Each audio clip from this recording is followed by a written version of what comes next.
Welcome to another episode of Case Number Zero. Tonight we'll be covering 3 government conspiracy cases. The facts are as follows, so sit back, relax, and always be afraid. Case number 1. August 12, 1983, Montauk, New York. A day that many believe marked the moment the government opened a door it could not close.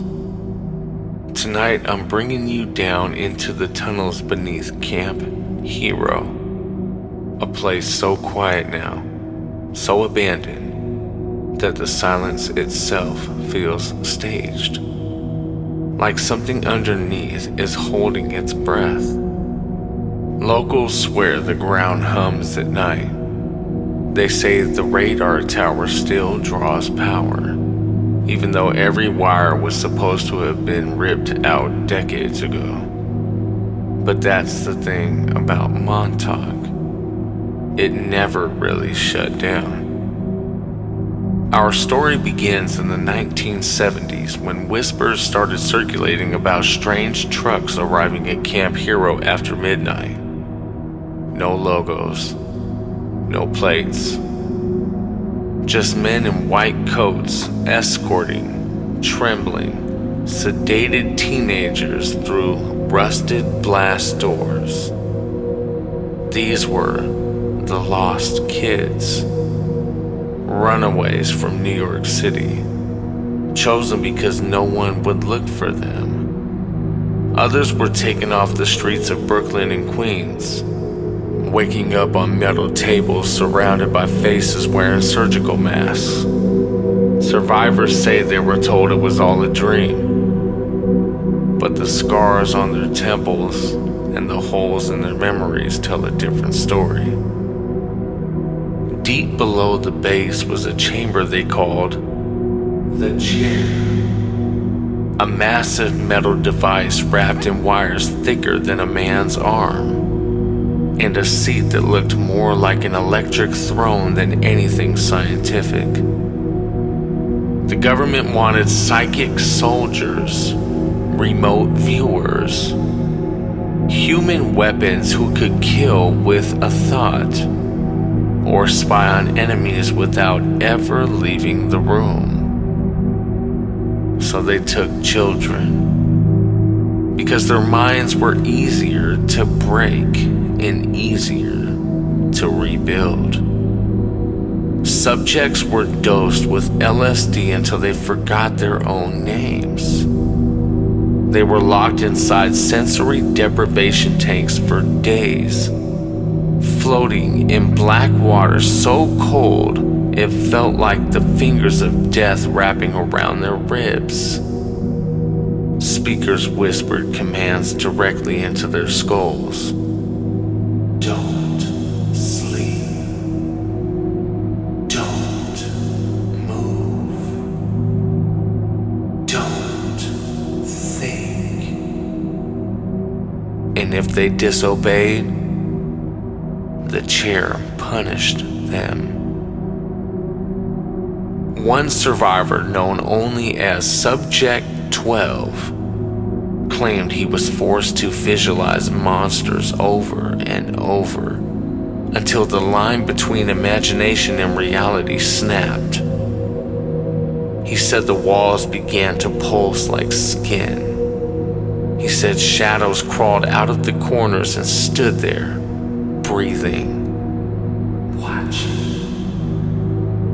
And then one night, something stepped out of his mind and into the room.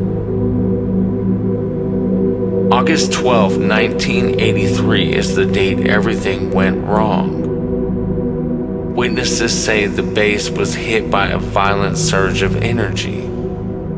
Lights exploding, alarms blaring, men screaming into radios that suddenly didn't work. They say time itself bent. Clocks froze. Voices echoed 5 seconds before people spoke. And down in the chair room, Subject 12 opened his eyes and whispered, "It's here." What came next is still argued about.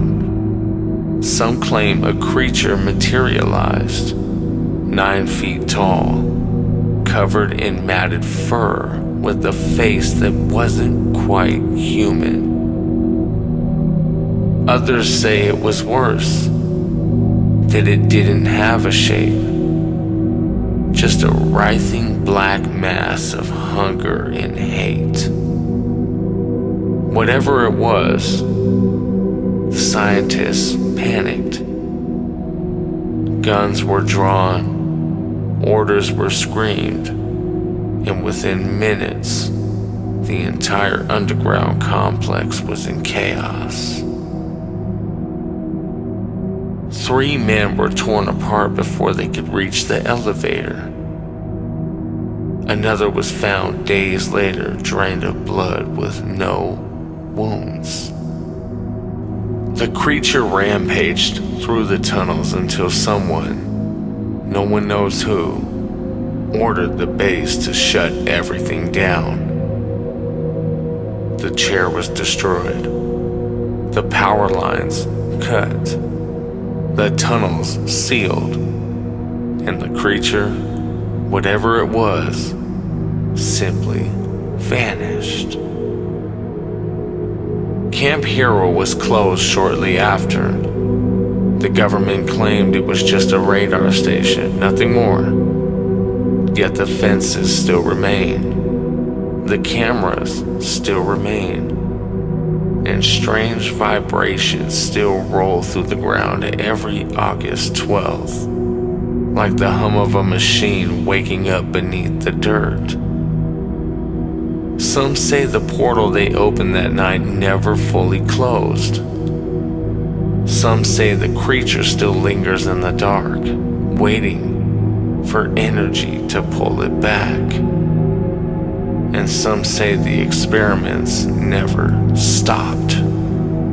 They were just moved deeper underground, where no one can hear the children scream. This is the Montauk Project, a nightmare buried under concrete, and a warning about the things governments create when they believe that no one is really truly watching. Imagine a horror movie or a sci-fi movie that you are genuinely entertained by actually being a reality. Truth is stranger than fiction.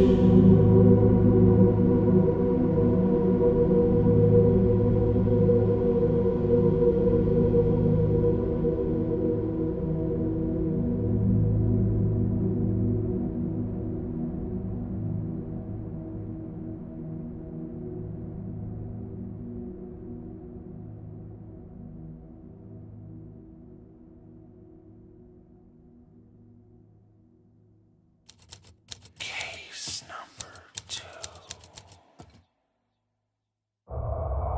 Day and month unknown, 1994. An undisclosed U.S. government facility.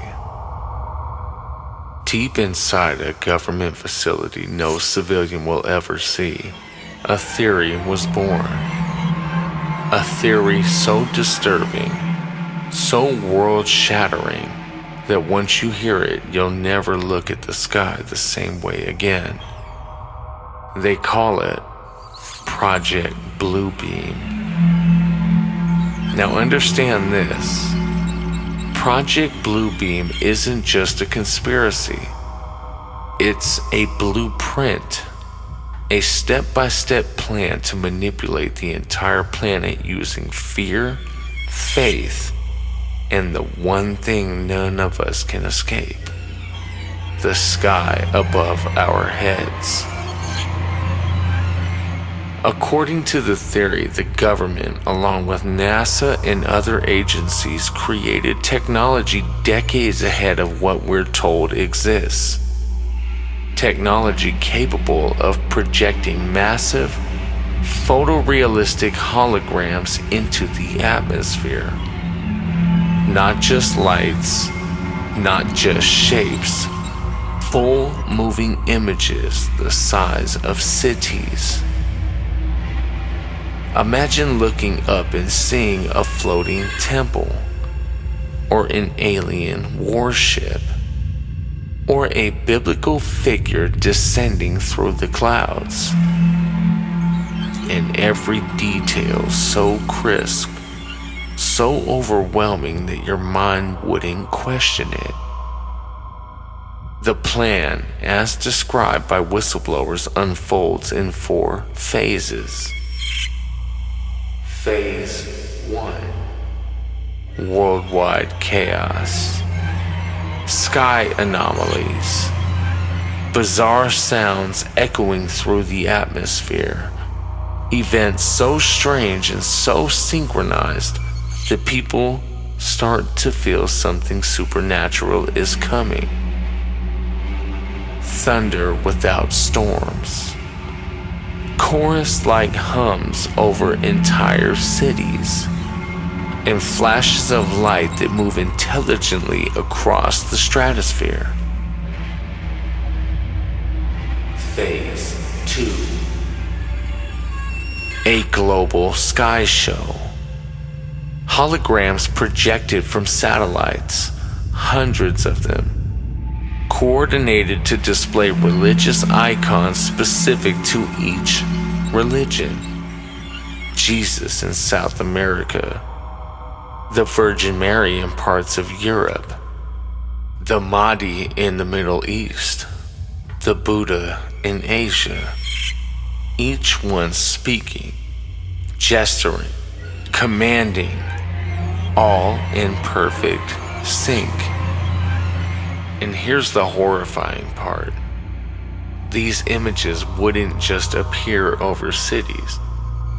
They would speak inside your mind using technology called V2K, voice to skull, a microwave frequency that transmits sound directly into the brain. This is not nothing new, nor is it unknown. No one else would hear it, only you. A divine voice crafted by government engineers. This is similar to preconceived assassinations, predetermined outcomes. Why do we feel like some things that do happen are just random, when clearly a lot of them are very, very well orchestrated? Phase 3 is where everything shifts, where belief becomes a weapon, and the sky becomes a stage for the most elaborate deception in human history. In Phase 3, the separate religious figures that appeared across the globe don't stay separate. Slowly, subtly, they begin to change. Their edges shimmer. Their forms distort. Their voices overlap like 1,000 echoes in a cathedral. Then one by one, they each dissolve. In their place emerges a single figure, towering, radiant, and blindingly bright. A universal Messiah, a godlike being crafted from the hopes and faiths of billions, but with no soul behind his eyes. A face shifts with each passing moment. Jesus, Krishna, Muhammad, Buddha, flashing faster and faster until the human mind cannot keep up. Finally, it settles into a face no religion has ever described. A face engineered in a government lab.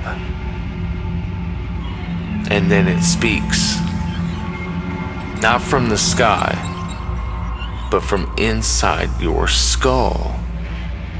A voice so warm, so calming, that every fear you've ever carried suddenly melts.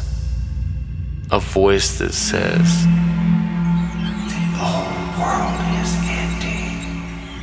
A new world begins." People collapse. Some cry. Some whisper prayers. Some simply stare upward as if hypnotized.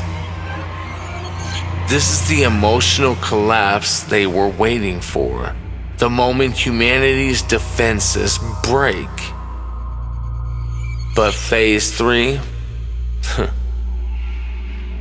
Oh, it's just the opening act. Phase 4 is where the illusion becomes an attack. The Messiah raises its arms. The sky turns the color of burning metal, and suddenly the horizon cracks open.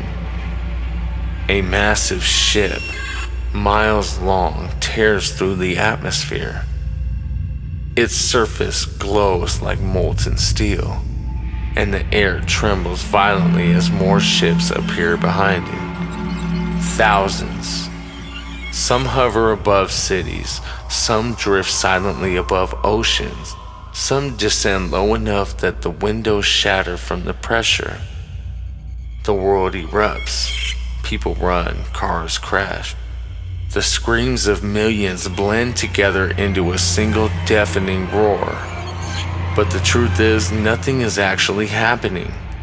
There are no ships, no invasions, no alien armies. Only images beamed across the sky from orbital satellites.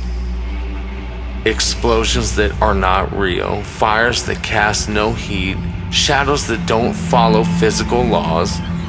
But to the human mind, to a terrified family huddled in their living room, to a city watching skyscraper-sized ships drift overhead, the terror feels real enough. Then comes the broadcast. A global transmission overriding every phone, every screen, and every radio frequency, sort of like an Amber Alert. A voice, calm but commanding, says the same message to all nations. This invasion cannot be stopped by individual governments. Only a unified world can be saved. One planet, one authority, one leader. And in that moment of global panic, people accept it. They accept a single global police force, a single global surveillance grid, a single global currency, a single global government. One world government. Not because they're forced to, but because they're afraid not to. New world order. Phase 4 ends not with destruction, but with applause.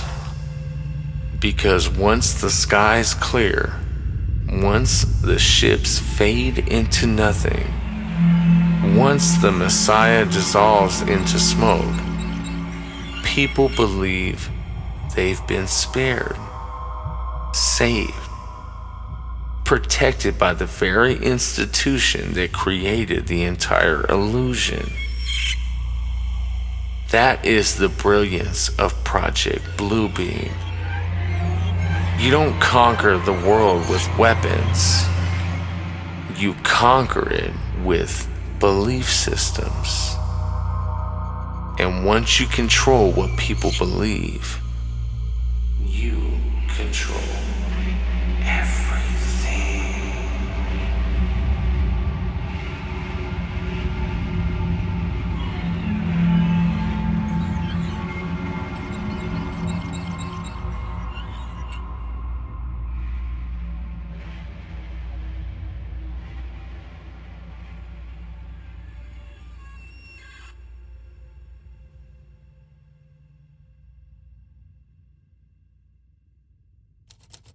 Case number 3.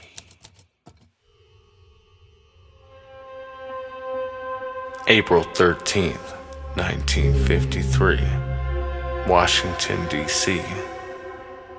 On this particular day, the United States government approved a program that would go on to haunt the nation like a shadow with no source.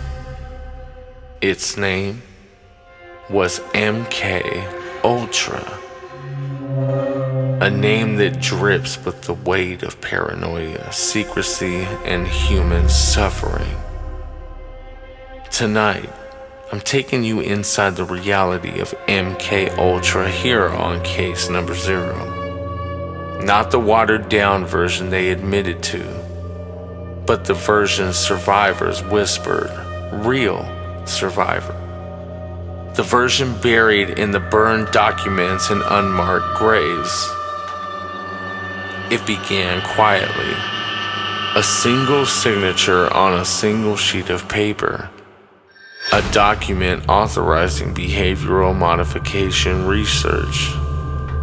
But those two words, so polite, so scientific, hid a nightmare. The CIA believed the human mind could be rewritten like a tape, so they set out to erase people and record something new.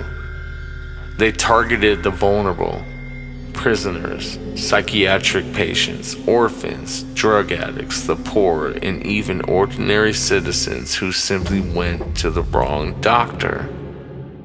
Some victims were lured with the promise of therapy. Others were simply grabbed. Many didn't know the CIA had used them until decades later, when their memories came back in flashes, like broken glass reflecting something they tried to forget. The experiments were brutal. LSD poured into veins until reality shattered like a cracked mirror. Electroshock sessions delivered at 40 times the recommended level. Sleep deprivation for a week straight. They even would drip water drops on your forehead to keep you awake. Messages played on repeat for hours, sometimes days, until the victim's identity completely dissolved. There was one technique known as psychic driving. It involved strapping a patient to a bed, covering their eyes and ears, and looping the same recorded phrase thousands of times. A woman in Montreal remembered hearing the words, "You are no one. You are nothing. You belong to us." The tape played for 86 hours. Another victim described being forced to swallow a mixture that made her violently hallucinate. She said the walls twisted like a wet cloth. Faces she'd never seen pressed out of the ceiling and started whispering her name. She clawed at her own skin trying to wake up, and she never fully did. Some experiments were carried out in makeshift brothels, the safe houses, that the CIA paid sex workers to lure men into, drug them, and record their reactions behind a one-way mirror. Sound funny? We'll come back to that. Agents watched, laughed, and took notes as these men begged for help while drowning in chemically induced horror. The internal memo described a subject who, after being dosed, tried to escape by jumping through a closed window. He fell 10 stories. The CIA called it an unfortunate statistical outcome. His family was told he died in an accident. But perhaps the most chilling part is how far they tried to push the mind. They wanted assassins who wouldn't be remembered. Agents who could be controlled with trigger words. Human robots, empty shells that obeyed commands. Because one alleged experiment involved a woman who was hypnotized, given a gun and told to shoot a stranger. When she pulled the trigger, the chamber was empty. She had no memory of doing it. By the early 1970s, rumors began leaking. Journalists asked questions. Victims came forward with stories too similar to ignore. So the CIA panicked. They gathered boxes, thousands of documents, and burned them. They didn't share them. They didn't shred them. They definitely didn't store them. They erased them with fire. But those survivors described horrors, days of lost time, voices they still hear, memories they can't trust. One man said he remembers being strapped to a gurney, unable to move, and the doctor slowly whispered, "You won't remember this, but you will obey." And the truth is, we still don't know how much they erased. We know MK Ultra ended up on paper, and it ended on paper. This was MK Ultra, a government-engineered nightmare, a reminder that the human mind is fragile, and that in the wrong hands it can be broken, rewritten, and recontrolled. And if they succeeded even once, if one subject became the perfect programmable human weapon, then somewhere out there a person living a life that is not their own gets their wings. Thank you for watching. If you'd like to hear more true crime, mind-bending tales like this one here, please drop a comment, like, and subscribe. And if you have a tale to tell yourself, email us at ContactCaseNumberZero@gmail.com. Please include the date and time of your incident. Thank you, and always be afraid.